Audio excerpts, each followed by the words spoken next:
Well, how did you get on? I've got it. What do you think? Oh, well done, love. I'm really pleased for you. Let's have a look. Come on, it's all right. It's not too bad, is it? Not bad. Yeah, I'll start on Monday and they go, put me on chips. They said that maybe in 5 years' time, I could get to be second assistant deputy manager.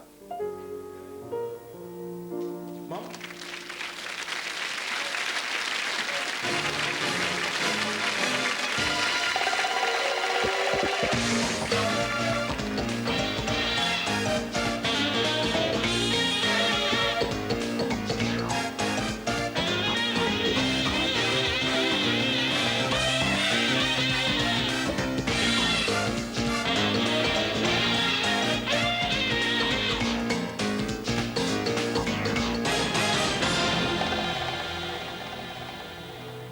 You're a politician. You're having an affair with a married man. A serious crime is committed. You could help the police to solve it. Are you sure there is nothing you would like to tell us? But if you tell them what you know, you risk being blackmailed. Political career in the balance on Do the Right Thing. Sunday night, and Lionel's just not happy. All these women in the house, you see. My God. Living with 3 gorgeous women and Lionel's still miserable. And she's not happy either. Hey, that's the gravy! Your pudding, sir. Yeah, thank you. Enjoy. And he's just Rodney. See, because I'm a free agent, Trig, right? Wherever I lay my hat, right, that's my home. That's the sort of guy I am. You got a hat now, then, have you done? And as for them... One thing led to another. And before I knew it, we were kissing, Make a long story short, we did it. They did it. Men and women can't be friends because the sex part always gets in the way. I'll have what she's having. Your guide to a great night on BBC1. 6 years ago, Billy Connolly visited Mozambique. This is the story of his return. The unlikely event that you should ever need proof of the futility of war is standing beside me just now. Of his fears and hopes. The desire here for learning is breathtaking. And if you can bring a little family together, a family that has been split, well, there's not many better things you can do in your life. Billy Connolly's return to Mozambique in half an hour. Vintage comedy with Steptoe and Son on BBC2 shortly, and on BBC1, the 9 o'clock news with Peter Sissons. The father of a 10-year-old girl dying of leukemia loses his legal fight to compel a health authority to treat her. A judge says a Cambridge hospital should give priority to her right to life, but the appeal court later rules that it's not for the courts to interfere. The Northern Ireland Secretary tells Washington bluntly they've made a mistake, allowing Sinn Féin's fundraising mission. And Tony Blair wins the backing of his party in Scotland to rewrite Clause 4.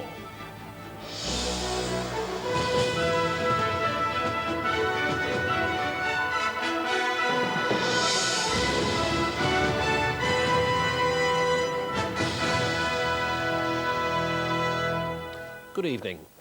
For several hours today, the might of the law agonised over the fate of a 10-year-old girl dying of leukemia. Her father had asked the High Court to overturn a decision by Cambridge Health Authority, which was not willing to spend £75,000 on treatment they said she was unlikely to survive. Initially, he won his case. The court accepted that the child had a right to life, and while there was a chance of saving her, Mr. Justice Laws ruled that the responsible authority must do more than toll the bell of tight resources. But later, in the Court of Appeal, the Master of the Rolls, Sir Thomas Bingham, reversed the decision, describing the case as an attempt to involve the court in a field of activity where it is not fitted to make any decision favourable to the patient. The girl's father and grandfather, who cannot be identified for legal reasons, went to the High Court claiming that the 10-year-old child's basic right to life was being denied.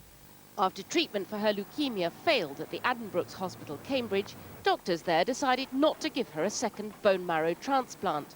Leukemia specialists say her chances would be under 5%, and the painful and gruelling treatment might kill her. Second transplants are still experimental, with only 16 carried out in Europe. It was primarily, though not entirely, a medical decision not to treat her further. At Great Ormond Street, this leukemia doctor says if his own child was in that condition, he wouldn't put her through the treatment. It may make the child feel extremely ill, extremely sore mouths, very severe infections, life-threatening infections that require treatment with intravenous antibiotics, things which may make them feel very nauseated, very ill, and at times wonder why they're carrying on with things. Treatment would have cost £75,000, money the Cambridge Health Authority says would be better spent on others. The family rejected the Addenbrooke's decision, fearing money was the real reason. They went for a second opinion to the Royal Marsden, whose experts also said further treatment was inappropriate. Then they went to the Hammersmith Hospital, where one doctor said if parents wanted it, treatment should be offered, but he didn't offer it himself. Instead, he referred them to the London Clinic, a private hospital, where a doctor, recently retired from the army, who's never held an NHS post, says he would be willing to treat her in his new private practice. He says she would have a 10% chance. I saw her 2 weeks ago, and she was certainly fit enough at that time to have a good chance of withstanding the treatment. What is more of an imponderable, of course, is the chance of success. Once the family found someone willing to operate, they went to the High Court to demand the Health Authority pay. This morning, the High Court decided the Health Authority acted unlawfully and must think again. This afternoon, the Appeal Court overturned that decision. They said it was not for the courts to interfere with the way health authorities make difficult and agonising medical and funding decisions in a less than perfect world. The family solicitor said money had now been offered for private treatment. Treatment is available for the girl, and I understand treatment is available on Monday. Because the case has attracted so much publicity, as you'd expect, there have naturally been offers that have been made. So it's hoped that if the Commission still decides not to fund treatment, that the girl may have the treatment paid for by other means. Cases like Laura Davis, who went abroad to have 7 organs transplanted and who later died, caused great heart-searching about when to stop painful treatment for children that was unlikely to work. Today's judgment makes it a matter for doctors, not for the courts. Public fears that medical decisions are being overruled by shortage of money will be fueled by this case. The Health Authority did say that the huge cost was an added consideration, but major specialists in leukemia believe there comes a time when putting a child through such aggressive treatment may cause too much suffering for too little chance of survival. Polly Toynbee, BBC News. The Northern Ireland Secretary, Sir Patrick Mayhew, has bluntly criticised Washington's decision to allow the Sinn Féin President Gerry Adams to raise money for the party in the United States. Downing Street has already made clear its dismay over the decision, and Sir Patrick's comments further reveal the strain the issue is putting on Anglo-American relations. On Tuesday, they were close. The Northern Ireland Secretary appeared side by side with the US Secretary of State, Warren Christopher. They spoke the same language, and there was nothing in the handshakes to suggest that Sir Patrick Mayhew's wish that Gerry Adams should not be given a visa or allowed to fundraise in the States would be overridden. Today, the extent of his anger became clear. I think that people here will be dismayed that Mr. Adams, whom they recall vividly carrying a coffin of somebody who was responsible for the Shankill bombing about 18 months ago, is now being treated like a perfectly ordinary leader of a constitutional party. But speaking on the BBC programme Around Westminster, Sir Patrick gave his remarks even more bite, with a reference to 2 Americans shot by terrorists in Pakistan. I noticed that when 2 American officials were tragically murdered in Pakistan earlier this week, the response of the Americans was to call for an international fight against terrorism. So double standards here, perhaps? I don't think it's double standards. I think that some things weigh much more immediately upon any government than others do. We actually happen to have sustained something like 3,000 murders in the course of this last 25 years of terrorism, not all of them down to the IRA, some of them equally evil people on the so-called loyalist side.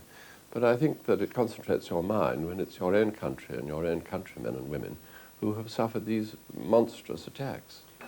The last time Gerry Adams was given a visa to the States, he was treated like a visiting dignitary and got media attention to match. The Americans believe they'll be better placed to apply pressure to get Sinn Féin to talk about the decommissioning of IRA weapons if Gerry Adams comes to their country. We view it as a positive step in the peace process, and we think that Mr. Adams will deliver on this as he did on the visa issue. But behind the sugared words, there is a history to the friction. In 1992, the help given to the George Bush re-election campaign by British Conservatives infuriated Bill Clinton's aides. Since then, senior ministers have spoken disparagingly of Mr. Clinton in attempts to criticize Tony Blair by pointing out similarities. Some say the two governments have never really been on the same wavelength. This clash with Mr. Clinton does at least give the government occasion to side with the increasingly beleaguered unionists, as they did in renewing the Prevention of Terrorism Act earlier this week. But there must now be a growing danger of Washington and London looking as if they're pursuing the peace process with wildly differing agendas. Jeremy Vine, BBC News, Westminster. Well, joining us now from Belfast is the BBC's Ireland correspondent, Dennis Murray. Dennis, the American ambassador to Dublin appears to believe that Mr. Adams has given meaningful assurances on decommissioning arms and will deliver on them. Is she reading too much into what he's actually said? Well, I think as far as the British government is concerned, way too much is being read into it by the Americans. I think Sir Patrick Mayhew has a flair for using very polite language to disguise his irritation, and I think that's what he has been doing today. I think there is no underestimating the British irritation at the decision that has been taken. But the feeling I get is that the US administration has seen the Irish government not only meet Gerry Adams within days of the IRA ceasefire, but continued to meet Gerry Adams and Sinn Féin delegations, and since it is accepted that the Irish and British governments can move at different paces, I think their feeling is, well, why can't we move at a different pace too? Is there a trap here, perhaps, for Mr. Adams? He has the air of a man who likes to control events. But if 40 million Irish Americans want peace and expect it to last, dare he disappoint them? No, I don't think he can, and perhaps this might be, well, to sound pejorative, clever politics by the White House. The feeling I get, and it's admittedly difficult to tell from here, but the feeling I get from America is that there is tremendous support among Irish Americans for Gerry Adams in particular and Sinn Féin as a party, but there is no support whatever for a return to violence and a very strong anti-terrorism feeling, particularly with reference to the incidents in Pakistan this week. So I think what the White House is doing, if part of securing the IRA ceasefire was drawing Sinn Féin into democratic politics, then the White House is securing that. It's very difficult for Gerry Adams, after going to the White House, to once again be head of a Republican movement that goes back to violence. But I think it's very important to Sinn Féin as well. A meeting at the White House is an international, possibly even a world, stamp of approval. Dennis Murray in Belfast, thank you very much.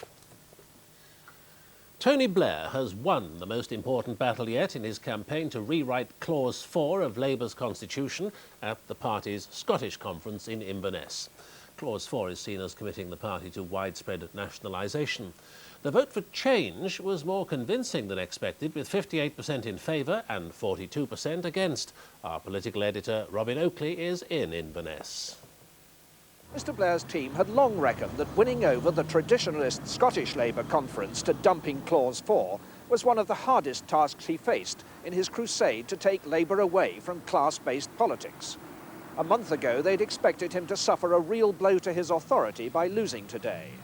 Instead, after a powerful, passionate speech, Mr Blair won by a margin far larger than he'd ever hoped. But despite that, Clause 4 campaigners meeting tonight reckoned many had supported change just to spare the leader embarrassment. They insist the fight for a potent symbol of Labour's socialist commitment goes on. But Mr Blair was delighted by a landmark past. It's a signal for the whole country that there is a Labour Party that is addressing the future, that is talking the language that people want to hear, that knows their concerns, understands them, and is capable of taking Britain into the 21st century. What do you think swayed the Scottish Party, Mr. Blair? As the leader sped off for his plane home, opponents saw trouble ahead. But party loyalists were unworried by the diversion from fighting the Tories. He came, he spoke, he won the debate, and he won the vote. And I think that's a mark of credit to Tony Blair and a credit to the Scottish Labour Party for supporting him. I'm very disappointed, saddened. I think there'll be a few sore hearts in the rank and file of the Labour movement across Britain, actually, this evening. But the struggle continues. Knowing he faced a difficult conference audience, Mr Blair sought to warm them with pledges to drive on with a Scottish Parliament, to institute a national minimum wage, and to renationalise the health service. But he warned them that the country wouldn't put Labour in government unless it had the courage to change itself. The question the people will ask is, do we trust Labour? And I believe that it is essential for that trust to be won that we are clear about the values and beliefs that we hold dear. In defining his ideal Britain, Labour's leader offered strong clues to the wording of the new Clause 4, which he'll finalise with John Prescott this weekend and put to Labour's national executive on Monday. A Britain where individuals flourish, in a community where rights go with responsibilities, where power and wealth and opportunity are shared amongst the many, not the few, and where poverty and prejudice are overcome. Mr Blair came to Scotland fearing the worst. Though the reception was short of ecstasy, he won his ovation. More importantly, after some muddle and an anxious wait, he won the votes too. Crucially, he did so with a comfortable margin among constituency delegates, which bodes well for the national votes on the new Clause 4 to come. Robin Oakley, BBC News, Inverness. The Foreign Secretary, Douglas Hurd, has spoken out on the importance of public service in politics and public life.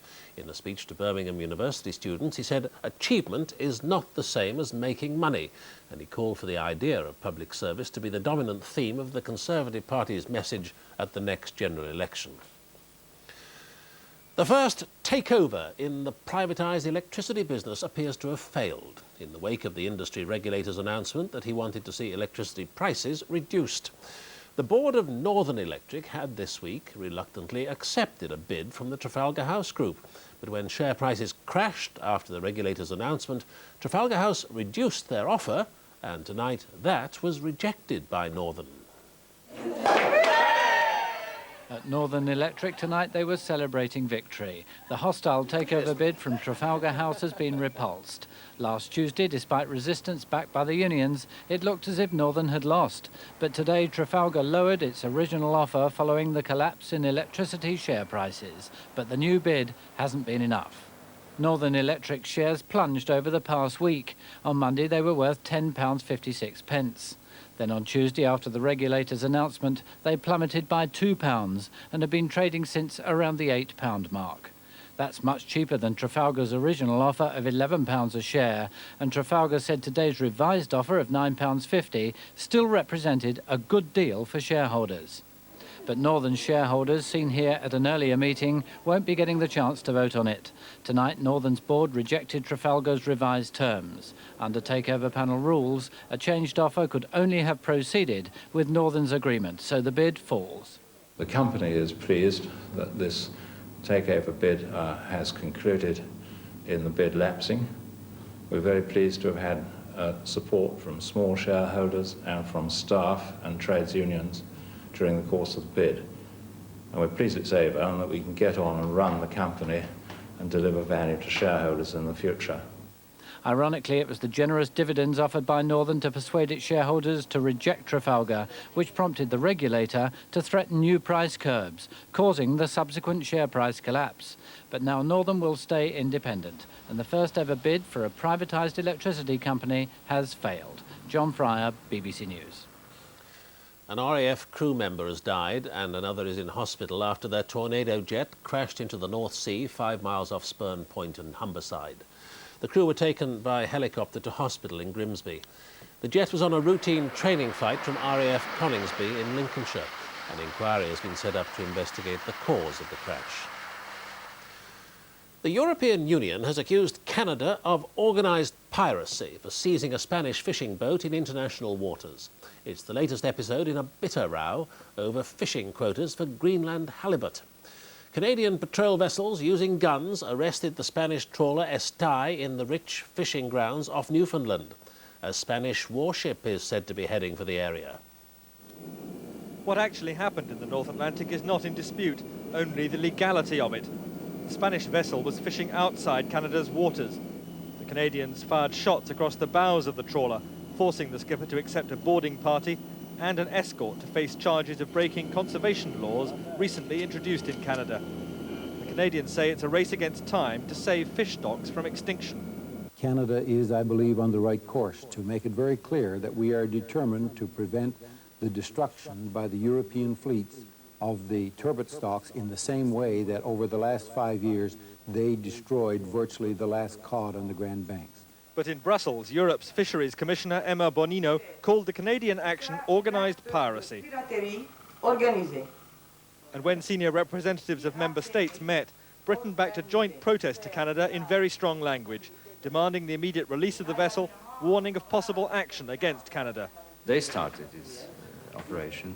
They opened this conflict, and so they have to face responsibilities in the international fora. I think that this clearly affects our relationship with Canada, and the Canadian authorities have to be aware of that.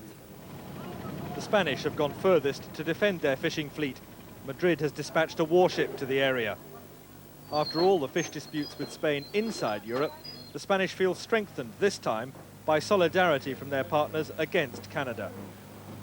The threatening language on both sides in this dispute is now so hostile, there's a real danger the underlying conservation issues will be swamped.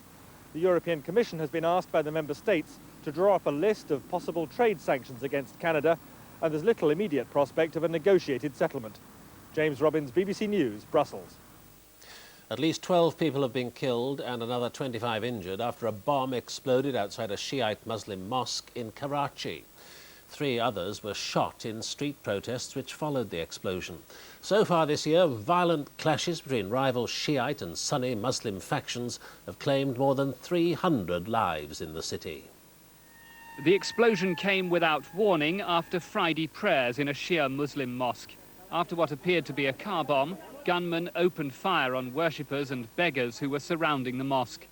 Security forces were initially prevented from reaching the scene by an angry crowd who protested that the police had done nothing to protect the people. Once ambulances could reach the mosque, the injured were taken to hospital for treatment of bullet and shrapnel injuries. It is only 2 weeks since 20 people died in 2 attacks on Shia mosques, but members of the majority Sunni community have been targeted too, in what looks like a spiralling series of sectarian attacks. Leaders of both communities blame outside agitators for stirring up the trouble. This attack brings the toll in killings this year to more than 300, including 2 American consular officials who were shot on their way to work on Wednesday. Pakistan's most important commercial centre is sinking into lawlessness, and the government seems unable or unwilling to do anything about it. The random killing of Muslims at prayer is only the latest phase, after years of gang warfare and ethnic strife. Some militant leaders have been arrested, most have gone underground, and the violence gets worse. David Loyne, BBC News, Karachi. The lower house of the Irish Parliament has passed a bill to allow doctors to give their patients information about abortion clinics in Britain. The measure could be law by the end of the month, but it's caused enormous controversy in Ireland, where abortion is illegal. Some 5,000 women left Irish shores last year for abortions. In the Dublin suburb of Ballyfermot, Leonard Condren is the local doctor. He says the plight of some patients has pushed him into the fringes of legality. People like myself are at the sharp end of this problem, and we are faced with the reality of a woman coming into this consulting room saying that she wants to terminate her pregnancy. We are not talking about legalising abortion in this country. We're actually talking about provision of information. The street protests this week signalled a return to the angry politics of abortion.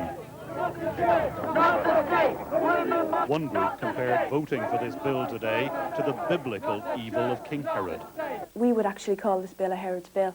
It's actually giving women who are often in crisis pregnancies, who are very upset and traumatised, and you are giving them names and addresses of butchers in England. Opposition leader Bertie Ahern found his party in disarray over the measure. Fianna Fáil officially opposed it, while powerful frontbench figures spoke in support. Now, there's a bill in front of us that, as near as damn it, fills in the details of what the people said they wanted. Today's passage of the bill is a rare enough reversal for Roman Catholic bishops who opposed it. The newspaper headlines here this afternoon are a shocking reminder of the personal tragedies at the heart of Ireland's moral dilemma.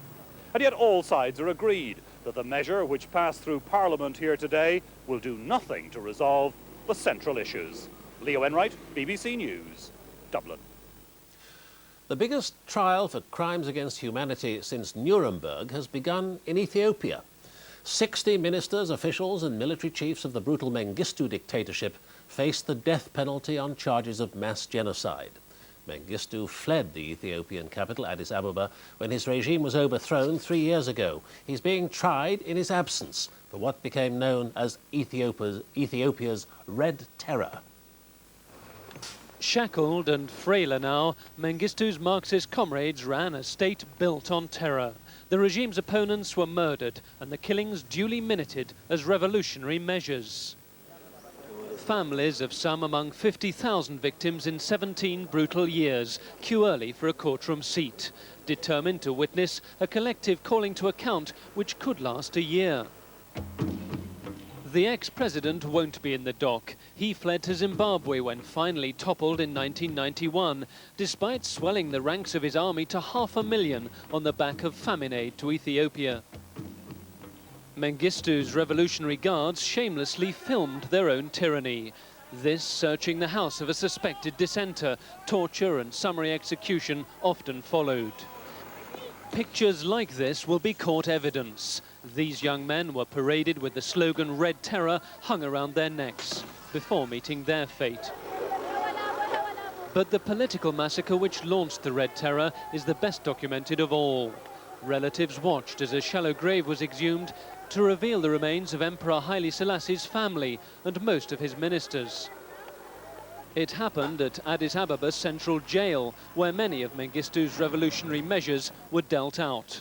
At this unremarkable outbuilding, Sofia Yilmaz's husband was one of hundreds to die.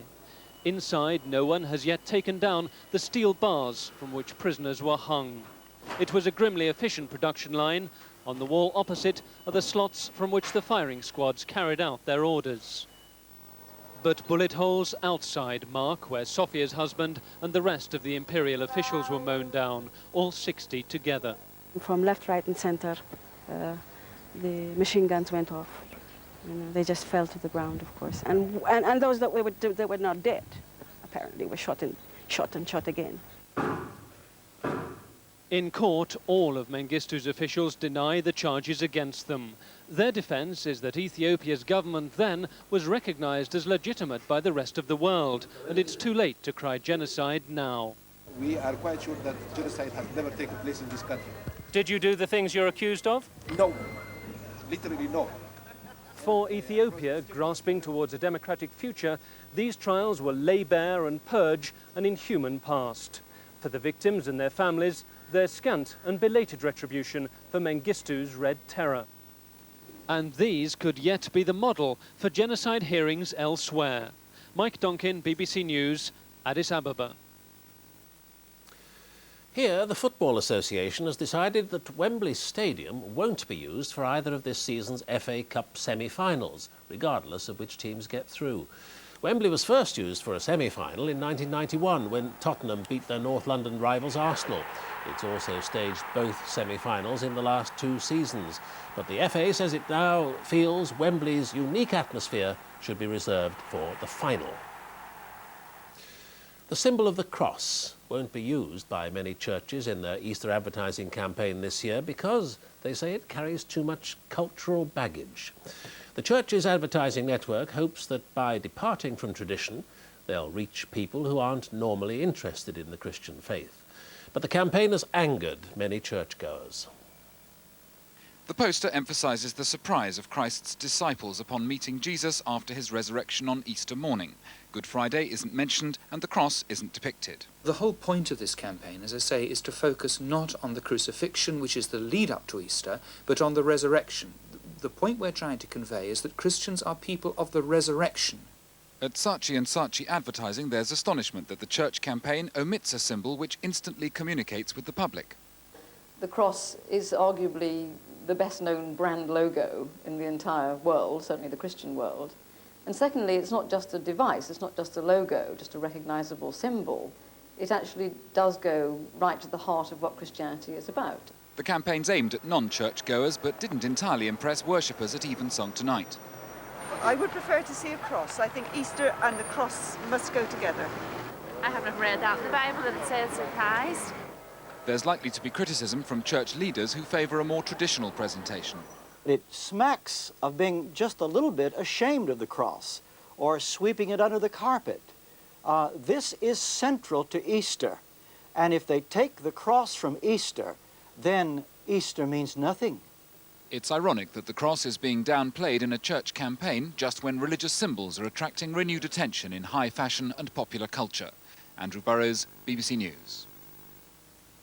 And tonight's main news again. The father of a 10-year-old girl dying of leukemia has lost his legal fight to compel a health authority to treat her.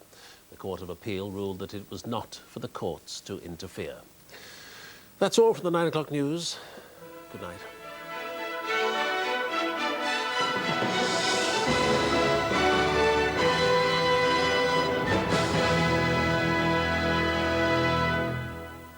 In a few minutes on BBC1, Billy Connolly revisits Mozambique to see how the country's faring since the end of the Civil War.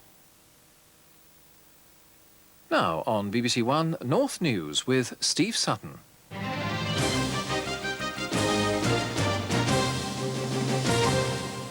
Good evening. A jury at Teesside Crown Court has heard that a man's desperate attempt to get rehoused went tragically wrong and ended in the deaths of his 3 children.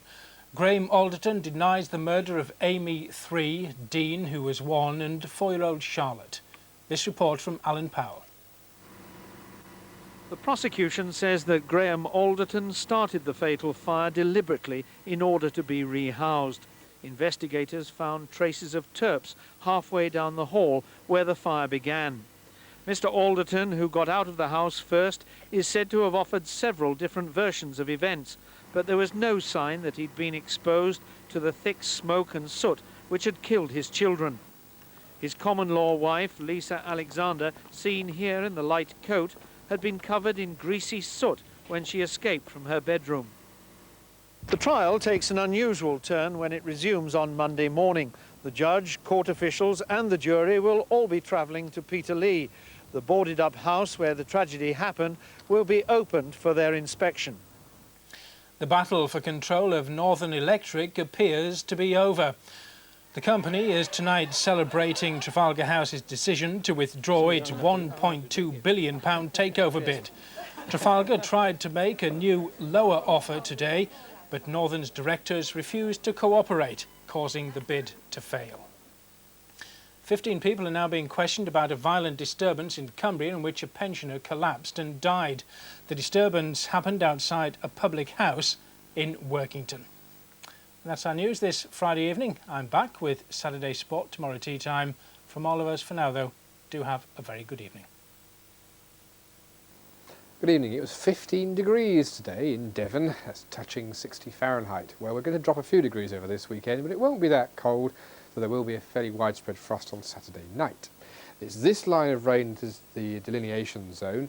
This side it's quite mild, on this side it's a little bit fresher, and this is bands of showers as opposed to the rain underneath that belt of cloud. The heaviest showers probably will die out in the next 15 hours.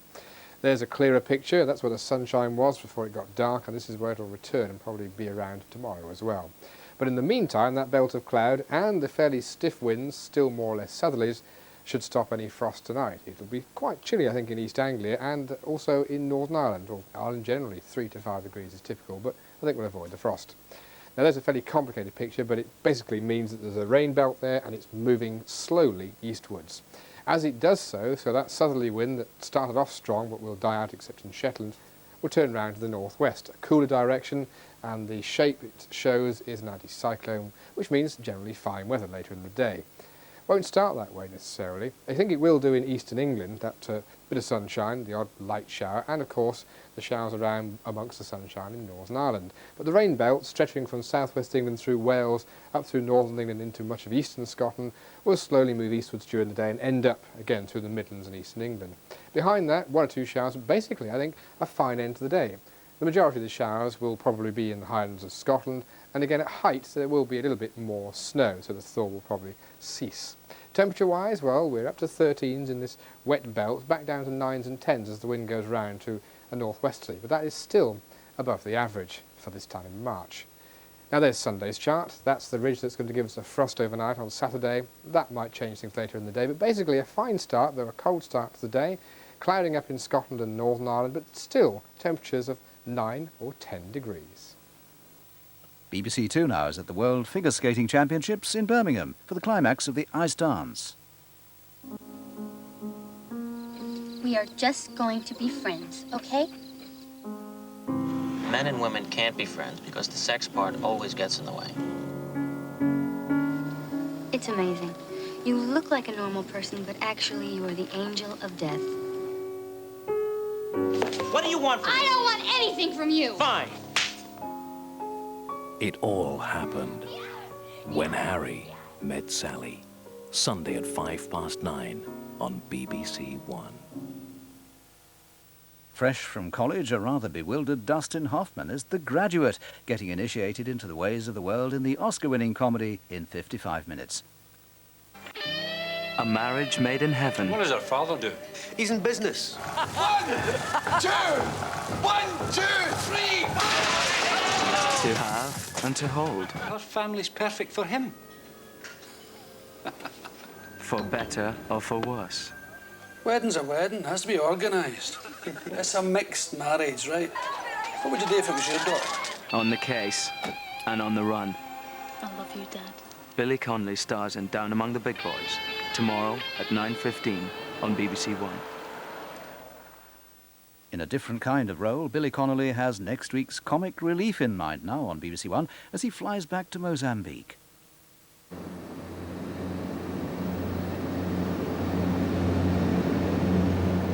I'm on my way from Johannesburg to Mozambique. I was here 5 or 6 years ago with comic relief. In those days there was a war on. Since then, the war has ended. There have been elections in South Africa. So we've come back to see what they need, see how they're getting on in the post-war times, because the world has changed so much. Rwanda, Somalia, Bosnia, etc. has kind of taken them out of the limelight a bit. When I was here before, my daughter was quite confused, my daughter Daisy, and asked me why I was going to Mozambique. She couldn't pronounce Mozambique. So, welcome to Billy Connolly's return to Mozambique.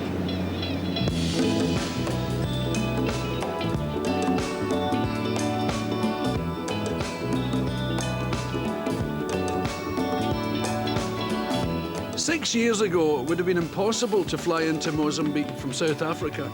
And you certainly couldn't have landed here. This was bandit country.